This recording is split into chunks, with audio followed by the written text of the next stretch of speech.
કરણ ગામેથી પલસાણા પોલીસે ₹7.83 લાખથી વધુનો દારૂ અને મુદ્દામાલ કબજે કરી ચાલકને વોન્ટેડ જાહેર કર્યો. પલસાણા પોલીસ મથકના સ્ટાફના માણસો પોલીસ સ્ટેશન વિસ્તારમાં પેટ્રોલિંગ માટે દરમિયાન પોલીસ ઇન્સ્પેક્ટર BD જીલેરિયા, ASI દીપકભાઈ આનંદરાવ તથા હેડ કોન્સ્ટેબલ નિકેતકુમાર મનસુખભાઈને ખાનગી રાહે સંયુક્ત બાતમી મળેલ કે નવસારી તરફથી એક નંબર વગરની મારુતિ સુઝુકી કંપનીની બ્રેઝા 4 વ્હીલ કારમાં વિદેશી દારૂનો જથ્થો ભરીને આવનાર છે અને કડોદરા તરફ જનાર છે. જે બાતમી આધારે કરણ ગામની સીમમાં આવેલા કરણ પાટિયા પાસે મુંબઈ અમદાવાદ જતા નેશનલ હાઈવે નંબર 48 પર નાકાબંધી કરી બેઠા હતા.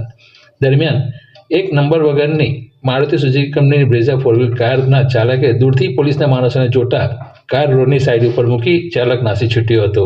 જે કારમાં તપાસ કરતા કારમાંથી ભારતીય બનાવટની વિદેશી દારૂની કુલ નાની મોટી બોટલ 1008 જેની કુલ કિંમત ₹2,83,200 તેમજ લાલ કલરની નંબર વગરની બ્રીઝા કાર જેની કિંમત ₹5 લાખ મળી કુલ ₹7,83,200નો દારૂ અને મુદ્દામાલ કબજે લઈ કાર ચાલકને વોન્ટેડ જાહેર કરી આગળની તપાસ પોલીસે હાથ ધરી છે.